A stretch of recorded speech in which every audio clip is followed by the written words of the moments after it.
Hi everyone, so welcome back to my channel, and in this video we are going to cover the bank reconciliation statement, which is one of accounting's topic. And this video is beneficial for the students of class 11th and anyone who want to learn what is bank reconciliation statement and how we prepare them. You can also take advantages of these videos to understand what it is. So here it is. We are going to start with the meaning. So before going to meaning, I would recommend you to focus on the example that I am giving over here. Let's suppose it's you or your friend or anyone. You can assume anyone who is your favorite person. So let's suppose it's you and you have started a business. For your business, you have opened a bank account only for your business transaction. So आपने क्या करा है, एक sorry for my drawing. So आपने एक business start करा है और अपने उस बिज़नेस के लिए आपने एक सेपरेट बैंक में, वो कोई भी बैंक हो सकता है, जैसे हम इसको नाम दे देते हैं ABC बैंक. लेट्स सपोज कीजिए आपने इस ABC बैंक के अंदर अपना अकाउंट खोला है और जो जो आपने इस बैंक में अकाउंट खोला है वो सिर्फ आपकी बिजनेस से रिलेटेड ही ट्रांजैक्शंस को रिकॉर्ड करेगा इसमें. और एट द सेम टाइम आप खुद से भी जितनी भी ट्रांजैक्शंस आप इस बैंक से रिलेटेड कर रहे हैं मनी के टर्म में, उसके लिए आप खुद से एक बुक प्रिपेयर कर रहे हैं अब, जिसमें आप अपने बिहाफ पे सारे ट्रांजैक्शंस को रिकॉर्ड करेंगे इस बुक के अंदर. So after a period of time, let's suppose 1 month तक आपने ये साइकिल को कंटिन्यू करा. आपने कोई भी ट्रांजेक्शन्स बैंक के साथ की 1 मंथ तक और आपने उनको सेम टाइम इस बुक में भी रिकॉर्ड करा, और जो भी ट्रांजेक्शन आपके बैंक में हुई और आपने इसमें भी रिकॉर्ड करा. लेकिन at the end of the month आपको पता चलता है कि आपके जो इस अकाउंट, इस वाली बुक का जो बैलेंस है और जो ये पासबुक है, पासबुक बैंक ने दी है जो आपको आपके अकाउंट के लिए, इसका जो बैलेंस है वो दोनों डिफरेंट आ रहे हैं. ये वाला बैलेंस भी और ये वाला बैलेंस भी, ये दोनों डिफरेंट आ रहे हैं. तो अब आपको लगा, अरे मैंने तो सारी ट्रांजैक्शन सेम ही करी थी, जो मैंने बैंक के साथ करी थी वही सारी रिकॉर्ड करी थी, लेकिन पता नहीं क्यों मेरे इन दोनों अकाउंट का जो डिफरेंस है, इन दोनों जो बुक्स हैं, ये वाली बुक और ये पासबुक, इन दोनों का जो बैलेंस है वो डिफरेंस क्यों क्रिएट कर रहा है. सो इस चीज़ को पता लगाने के लिए ही हम बैंक रिकन्सिलेशन स्टेटमेंट प्रिपेयर करते हैं कि आपकी जो बैंक की पासबुक और बैंक बुक है और जो जिस बुक में आपने प्रिपेयर मतलब ट्रांजेक्शन्स को अपने बिहाफ पे रिकॉर्ड करा है, उन दोनों के बैलेंस में डिफरेंस आने का जो कॉज ऑफ डिफरेंस है, मतलब किन किन कारणों से और किन किन एंट्रीज़ की वजह से आपके जो दो बुक्स हैं इनका बैलेंस डिफरेंट आ रहा है. तो बैंक रिकन्सिलेशन स्टेटमेंट यही होती है कि जिसमें हम पता लगाते हैं हमारी पासबुक का, मतलब बैंक के द्वारा जो हमें बुक दी गई है, और हमारी कैश बुक इस एग्जांपल में ये वाली बुक होगी जो कि जिसमें आप खुद से रिकॉर्ड कर रहे हो. कैश बुक ये हो गई यहाँ पे. सो कैश बुक का और बैंक की पासबुक के जो दो बैलेंस है वो डिफरेंट क्यों आ रहे हैं जबकि हमारी सारी ट्रांजैक्शन सेम है. सो बैंक रिकन्सिलेशन स्टेटमेंट यही होती है. So we are coming over here. Bank reconciliation statement is statement prepared by account holder इस एग्जाम्पल में आप थे, on a particular date to reconcile. Particular date means यहाँ पे जैसे हमने 1 मंथ लिया है, ये 2 मंथ हो सकते हैं, 3 मंथ हो सकती है और 1 ईयर भी हो सकती है. To reconcile the bank balance as per the cash book with the balance as per the bank statement. मतलब पासबुक का बैलेंस हो गया हमारा और एक ये वाला बैलेंस हो गया, इन दोनों को देखते हैं हम. और bank passbook showing entries causing differences between the two balances. इन दो बैलेंसेस के बीच में डिफरेंस क्यों आ रहा है, यही पता लगाना हमारा बैंक रिकन्सिलेशन स्टेटमेंट का मीनिंग होता है. अब आते हैं इंपॉर्टेंट नीड्स पे. अगर आपको मीनिंग क्लियर हो गया है तो इम्पॉर्टेंट नीड्स को तो एक्सप्लेन करने की ज़रूरत भी नहीं है, वो आप इजीली अंडरस्टैंड कर सकते हो. It bring out the error. इससे में पता चल जाता है कि हमने जो पीछे रिकॉर्ड करी हैं ट्रांजैक्शंस को, उसमें क्या क्या एरर हुए हैं. जैसे कि 1000 को हो सकता है हमने 10,000 रिकॉर्ड कर दिया हो, एक ज़ीरो का मिस्टेक हो गया हो, इस तरीके का भी हो सकता है ना. और उल्टा भी हो सकता है इसका कि 10,000 को 1,000 रिकॉर्ड कर लिया और कुछ अमाउंट का डिफरेंस हो गया और कुछ चीज़ें हम करना भूल गए. इस तरीके के एरर भी हो सकते हैं. एरर ऑफ ओमिशन बोलते हैं जिनको, जो हम करना भूल जाते हैं. और help to no undue delay of clearance of cheque. Deposit, जैसे कि हमने कोई चेक डिपॉजिट कर दिया, अभी मई के मंथ में हमने कोई चेक डिपॉजिट कर दिया अपने बैंक अकाउंट में, लेकिन क्या हुआ कि सामने से पेमेंट क्लियर ही नहीं हुई, तो हमारे बैंक अकाउंट में वो पैसा डिपॉजिट हुआ ही नहीं मई के मंथ में। जबकि हमने अपनी कैश बुक में क्या करा, हमने अपनी कैश बुक में उसको ऐड कर दिया, लेकिन बैंक की पासबुक में तो उसका कुछ भी नहीं हुआ। तो हम यहाँ पे तो उन्होंने कुछ किया ही नहीं, ना तो ऐड ही करा है उन्होंने और ना ही सब्ट्रैक्ट करा है इस अमाउंट को। तो इस जो चेक का अमाउंट है उससे हमारी दोनों बुक के बैलेंस में डिफरेंस क्रिएट हो जाएगा। तो ये क्या हो गई, ये एक तरीके की अनड्यू डिले हो गई। और नेक्स्ट है discourage embezzlement. Embezzlement is like, आपको अगर लंबे टाइम तक अपने बिजनेस को रन करना है तो आपको अपनी चीज़ों का रिकॉर्ड मेंटेन करना होगा, सो दैट आपको फ्यूचर में कोई इशू क्रिएट ना हो, प्रॉब्लम ना हो, इस तरीके से। और verifying the accuracy of the entries of the cash book की एंट्रीज भी वेरीफाई हो जाती है इसकी हेल्प से। जैसे आपने कैश बुक में जो जो चीज़ें रिकॉर्ड करी हैं वो आपके बैंक की पासबुक में भी रिकॉर्डेड होंगी, तो आपकी जो एंट्रीज है, आपने कुछ एक्स्ट्रा तो नहीं कर दिया या कुछ कम तो नहीं कर दिया, वो सारी चीज़ें भी वेरीफाई हो जाती हैं जो हमारी कैश बुक की एंट्रीज होती है। और actual balance at the end हमें पता चल जाता है कि हमारा एक्चुअल और रियल बैलेंस क्या है इन दोनों बुक्स का, जो कि ऑलमोस्ट सेम ही होता है। अब आते हैं रीज़न ऑफ डिफरेंसेस, मतलब जो हमारे बैंक की पासबुक है और कैश बुक है उसमें उनके जो बैलेंस है उसमें डिफरेंस क्यों क्रिएट हो जाता है। सो पहला है difference due to timing, timing की वजह से हो सकता है, और recorded by bank but not recorded by us से मेरा मतलब है इन द कैश बुक, और एरर्स भी हो सकते हैं। So first one is difference due to timing. तो टाइमिंग के लिए जैसे मैंने अभी पीछे एग्जांपल दिया था, यहाँ पे भी दे देती हूँ। जैसे कि आपके कोई कस्टमर था, उसने आपके बैंक में, सपोज कीजिए आपको एक चेक मिला और आपने उसको बैंक में डिपॉजिट कर दिया। आपने बैंक में डिपॉजिट किया मई के मंथ में, और अपनी कैश बुक में भी एट द सेम टाइम आपने उसको ऐड कर लिया, लेकिन वो जो चेक था वो क्लियर ही नहीं हुआ मई के मंथ में, वो हुआ हमारा नेक्स्ट मंथ में, जून में। सो बैंक तो उसको जून में ऐड करेगा, लेकिन आपने इसको मई में ऐड कर लिया। तो ये टाइमिंग की वजह से जो गैप आया है, टाइमिंग की वजह से जो गैप आया है, इसको ही बोलते हैं हम difference due to timing. Cheque issue but not yet, timing की वजह से हो गया। और यहाँ पे है जैसे फर्स्ट वन दे रखा है यहाँ, cheque issue but not yet presented for the payment. जैसे कि हमने चेक इशू कर दिया किसी पर्सन के लिए, तो हमने अपनी कैश बुक में से उस अमाउंट को लेस कर दिया होगा, लेकिन वो पर्सन प्रेजेंट ही नहीं हुआ बैंक में अपनी पैसे लेने के लिए, तो जो हमारा बैंक अकाउंट है वो इतनी ही अमाउंट से प्लस होगा, क्योंकि वो माइनस तो हुआ ही नहीं, क्योंकि पर्सन ने तो अभी कलेक्ट किया ही नहीं है उस पेमेंट को। सो इसकी वजह से भी डिफरेंस क्रिएट हो जाएगा। और cheque deposit into the bank but you not yet cleared, जैसे कि अभी इससे पहले वाले एग्जांपल में मैंने ऊपर बताया था यहाँ पे कि इस टाइप का जो एरर होगा, सॉरी, इस टाइप की जो गैप आएगा टाइमिंग में, वो भी हमारा डिफरेंस क्रिएट कर देगा। अब है recorded by the bank, interest credited bye the bank but not recorded in the cash book, कि बैंक ने हमारा इंटरेस्ट क्रेडिट कर दिया लेकिन हमें पता ही नहीं था, तो हमने कोई ट्रांजेक्शन्स किया ही नहीं उससे रिलेटेड, तो अब हम कर लेंगे उस ट्रांजेक्शन्स को।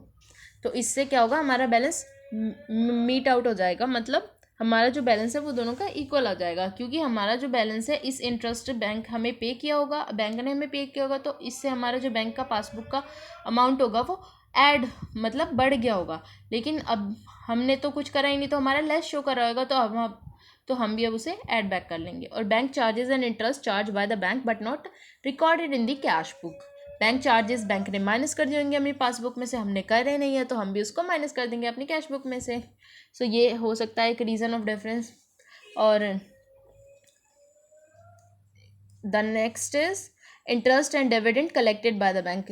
तो बैंक में इंटरेस्ट और डिविडेंड कलेक्ट हो गया, लेकिन हमें तो इसका कुछ पता ही नहीं था, कोई इन्फॉर्मेशन नहीं थी, तो हमने कोई एंट्री करी ही नहीं, तो इस वजह से भी डिफरेंस आ सकता है। ये भी एक रीज़न हो सकता है हमारे डिफरेंस का। और direct payment by the bank, payment ने डायरेक्टली बैंक ने पे कर दिया हमारे बिहाफ पे, क्योंकि हमने उसको पहले ही इंस्ट्रक्शंस देकर रखे थे कि हमारा इंश्योरेंस प्रीमियम या कुछ इस टाइप की जो ईएमआईज होती हैं वो आप पे कर देना। बैंक ने पे कर दिया लेकिन हम भूल गए, हमने कुछ नहीं करा उसका।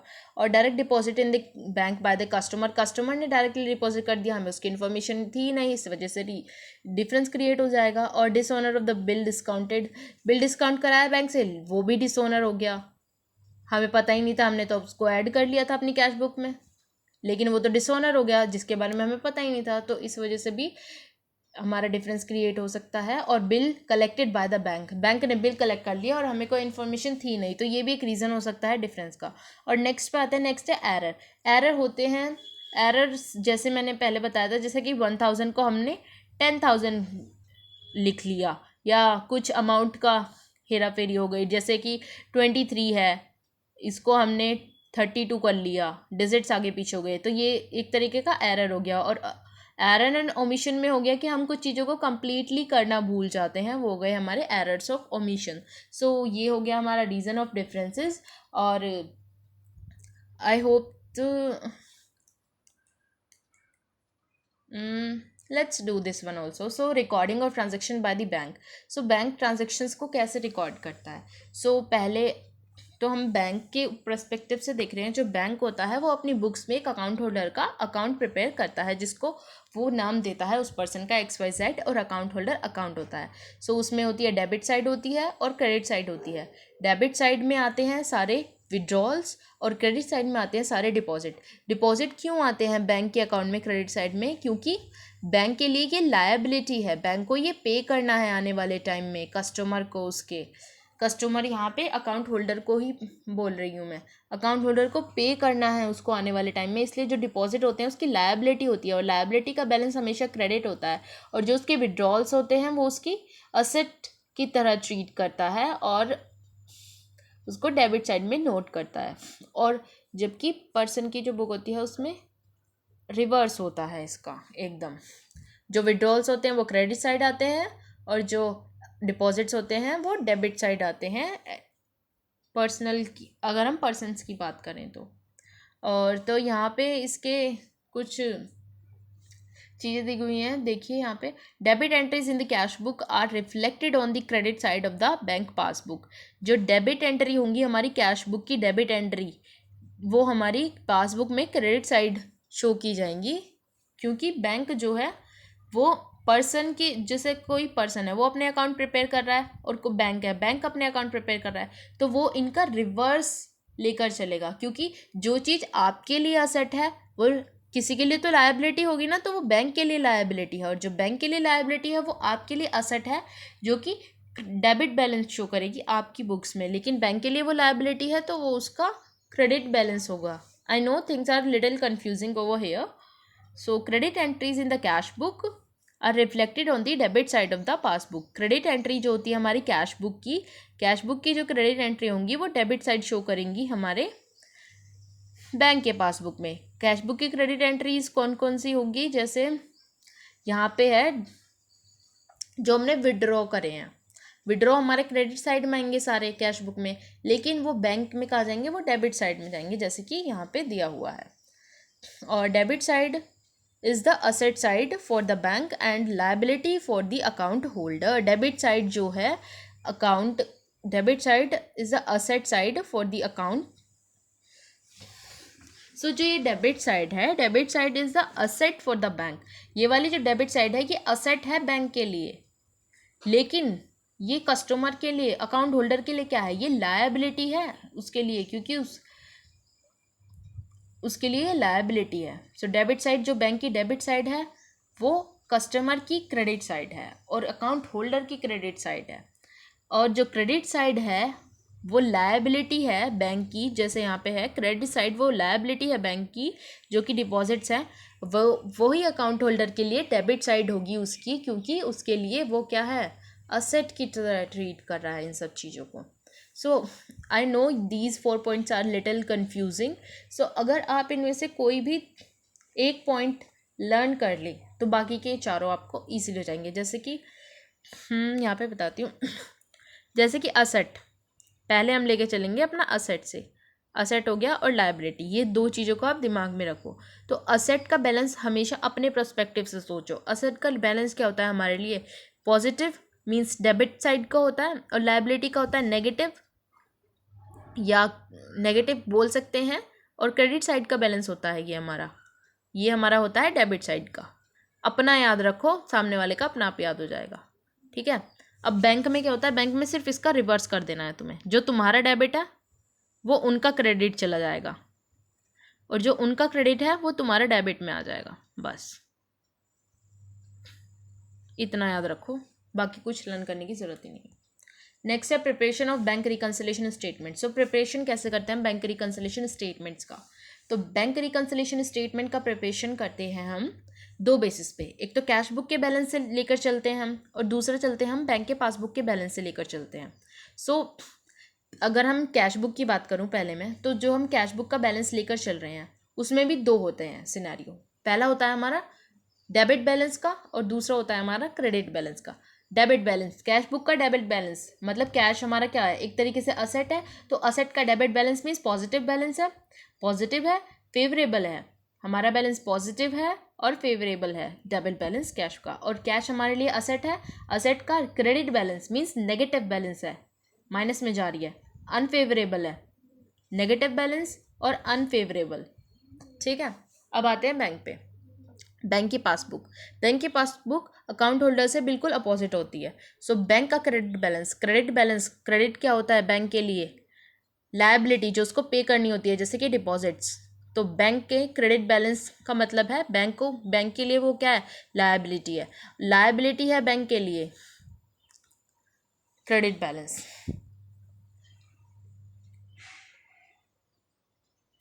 Wait a minute guys.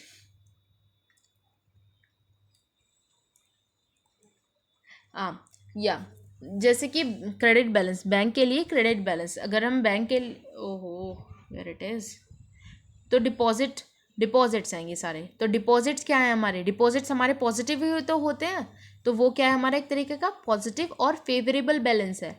अगर बैंक के डेबिट बैलेंस की बात करें तो बैंक डेबिट साइड में क्या शो करता है? बैंक डेबिट साइड में सारे विड्रॉल्स को शो करता है। विड्रॉल्स क्या होते हैं? हम विड्रॉल्स में क्या होता है, हमारा जो अमाउंट है मतलब जो हमारा कैश है वो माइनस होता जाता है, तो माइनस नेगेटिव बैलेंस है, नेगेटिव है, अनफेवरेबल है। और इसको लर्न करने का सबसे ईजी वे है कि आप इनमें से किसी एक को पकड़ लो, इन चारों बॉक्स में से कोई भी एक। जैसे मैं इसको बोलूँ, कैश बुक वाले को पकड़ लो आप, ये जो डेबिट बैलेंस है, डेबिट कैश का debit balance means positive, cash के हम क्योंकि कैश हमारी असेट है, और असेट का डेबिट बैलेंस मीन्स क्या होता है? पॉजिटिव बैलेंस होता है, पॉजिटिव है, फेवरेबल है। कैश का अगर डेबिट बैलेंस फेवरेबल है तो नेगेटिव बैलेंस क्रेडिट बैलेंस क्या होगा? नेगेटिव होगा, ये याद हो गया। और बैंक का ये उल्टा हो जाएगा, ये आपने याद कर लिया। अब क्या है बैंक का डेबिट बैलेंस? अगर कैश बुक का जो बैलेंस है वो पॉजिटिव है, तो बैंक का डेबिट बैलेंस क्या होगा? वो नेगेटिव होगा। और सेम कैश बुक का अगर क्रेडिट बैलेंस नेगेटिव है, तो बैंक का क्या होगा? बैंक हमारा उल्टा ट्रीट करती है सारी ट्रांजेक्शन्स को, तो उसका क्या होगा? पॉजिटिव होगा। हो गया learn? I hope things are quite clear to you guys. So बाकी के जो ये इसके जो रूल्स और टॉपिक्स हैं ये हम नेक्स्ट पार्ट में कवर करेंगे। So this is enough for you. तो गाइज नेक्स्ट पार्ट तक आप जो ये वाले जो रूल्स हैं ये आप थोड़ा सा लर्न करके आएंगे तो ज़्यादा इजी होगा अंडरस्टैंड करने के लिए बाकी की आगे की चीज़ों को। उसके बाद हम क्वेश्चंस भी सॉल्व करेंगे। तो जैसे मैंने बताया कि आप बस एक को पकड़ो, ये वाला जैसे डेबिट वाला पकड़ लिया कैश बुक के अकॉर्डिंग, बाकी के चारों आपको ऑटोमेटिकली याद हो जाएंगे। So this one is enough for this class I think. So thank you guys, thanks for watching and yeah, thank you, and follow for more such educational content guys.